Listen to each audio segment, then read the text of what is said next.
audience member's question, or her comment rather, I'm sorry, but I think sometimes we've got to really understand, and what I do appreciate about the film is it gives us a lens of diversity of blackness, right? We live in an America where black is one way, or at least that's what they kind of tell you, right? Or at least that's the ideas which are being communicated. It's just black. Really? But if you're black, you know how complicated that gets, right? You know, team light skin versus team dark skin, colorism, yes, right? Yes. Team good her versus team nutty her or nappy her, more colorism and ideas of what, you know, kind of in self-hatred, you know what I mean? Or kind of these ideas that we've kind of subsumed or accepted from a broader white supremacist society. And then even deeper than that, you've got regionality, right?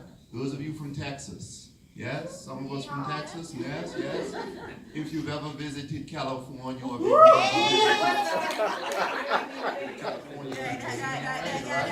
they're a tribe, yeah, they're a tribe. They're a tribe, yes? If we jumped in a time machine, maybe it would be what? Congo versus what? Luo, right? Per versus Ashanti and others. You see what I mean? We can see the kind of cultural differences just within, you know, American regionality, yeah? And as someone who's a black person but not from America, from the Caribbean, from the British Caribbean, it's tribalism amongst ourselves, right? When I'm here in America, they say, oh, you island people are the same. That's because you've never been to the islands, whenever I hear that comment, yes? And you have not been to all of them. But if you go to one of them, you learn that we don't like all the others. And depending on which island you're visiting, you better be careful which island you say you don't like, right? Just a bit of free advice for those of you who like to travel. Free advice, free advice, free advice, no charge. So once we kind of get a better grasp of that, what we're really speaking about is this broader concept of diaspora, right? Diaspora. And this notion of homeland versus the space to which you travel to, whether it's through the slave trade, involuntary travel, whether it's through the Great Migration, right? Folks moved from down south up north, sometimes voluntarily because of economics, sometimes involuntarily because of the Klan and other white racism or terrorism. Yes? But nonetheless, what does that do? It shapes culture and it shapes what? Regionality, our attachment to certain regions. And then it creates a what? A diversity, even though what? Your skin color is the same. And the problematic that we hear living within a kind of racialized American society where that elevates whiteness over blackness is the problem that, guess what? We can understand regionality when it comes to white folks. Yeah? Right now, we're having that political debate. Oh my goodness, it's the white folks, it's the white working class in the Rust Belt or in this area, which has been left behind. And we can define the difference between what? White working class in the what? Rust Belt, maybe Michigan, maybe Ohio. And we can delineate a difference between that community of white folks and what? The urbane white folks who live in Chicago or New York City or LA. Or those who live in the swamp. I'm not touching that. You're going to say that's political, so I'm not trying to go there. But we can delineate that difference between what? American whiteness, and that's fine, and we need to delineate that difference. Is that good? Even right here in Austin, we can delineate a difference between the folks who live on the west, yeah? And white folks who might live in some other areas which might not be as affluent. True? Bob your heads if you've lived in Austin for more than 15 minutes, you know this. I'm a foreigner and I figured it out, so I know you know this. Yes? So if we can delineate, between class and regionality and cultural concept within white folks, we need to learn to do that in America. And we need to learn to do that, what? In America amongst black folks, yeah? And we need to learn to do that globally amongst black folks. Yeah. And just because we understand that we have different cultural proclivities, what is soul food for black Americans from the South might not be soul food for black Bermudians or black Jamaicans. Yeah, just free advice, once again, if you travel free advice. We do chicken different, we do greens different. What is our greens is different from what your greens. Guess what, that culture, yeah? But it doesn't mean that you're not black. Likewise, Southerners, yeah, y'all know Southern folks? You know that gumbo mix is different as you travel through the South. Y'all didn't know that. A black foreigner telling you this, good Lord. Mississippi versus Louisiana? So North Louisiana versus coastal? Oh, stop it. No, y'all playing like you don't know. Regionality and culture, are we good? Regionality and culture, we need to have a bit more of an in-depth discussion about this. And once again, the problem with regionality and culture, once again, is it can be defined by who has the mic. It can be defined by who in the room or who in the community has power. Does that make sense? Yes. So when I arrived in America, they told me I wasn't black because guess what? I couldn't shoot basketball. But guess what? The black sport in the Caribbean is soccer.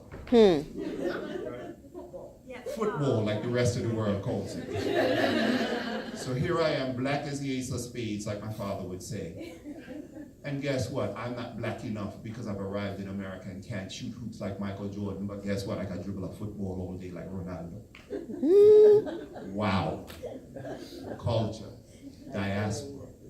Black people, we are different, and our difference is beautiful. And our difference is acceptable. And our difference is normal.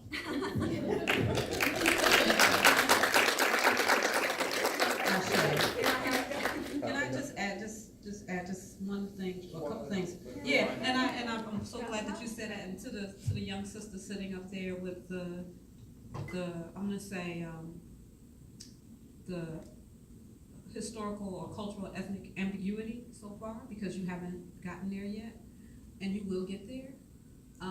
So one of the things, so we talk about our blackness. So you see black, and just like there's 50 shades of gray, there's all these different shades of blackness.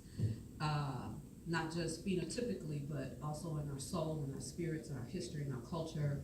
And so we have three things that we have to keep in mind when we're looking at this film or anything about black culture. And is we have hybrid experiences as a people. We also have we're influenced by artificial identifications, or we're influenced by them. And then we're also products of double socializations. So it doesn't mean that those things are necessarily purely negative or purely positive. We just have to find the balance as a people, first and foremost, but also as a nation.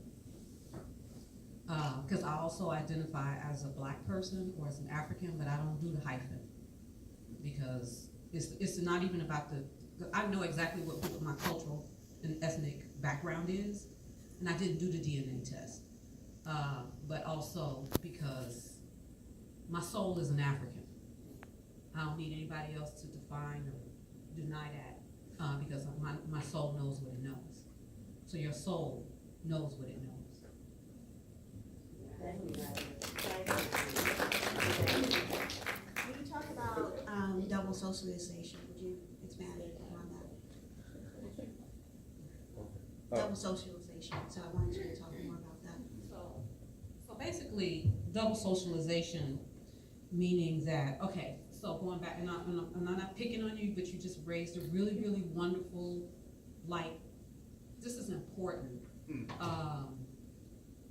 because there are those of us who are really sure and determined, and then there are some of us who teeter-totter because we're still trying to get there, and then there are some who are in total denial about who we are. I mean, I've seen black folks darker than you talking about I ain't no African. So, so the double socialization means, as far as like identity, we're talking about identity especially, is so you're African, then you're African-American, or you're black, or you're, and then are you continental or diaspora? And then we're talking about the socialization of, and within ancestral tradition, or one Eli I belonged to, there was an elders who called it a CBS, a core belief system. Not just about your religious beliefs, but how you were basically indoctrinated throughout your life socially and culturally. So just like Brother was saying about, I'm from Chicago, South Side, Midwest, so we got a way about us, and we gravitate towards other Midwesterners or Northerners, if you will. Just like he was talking about with the Caribbean. And I've been to the Caribbean, and there is that difference. And so that double social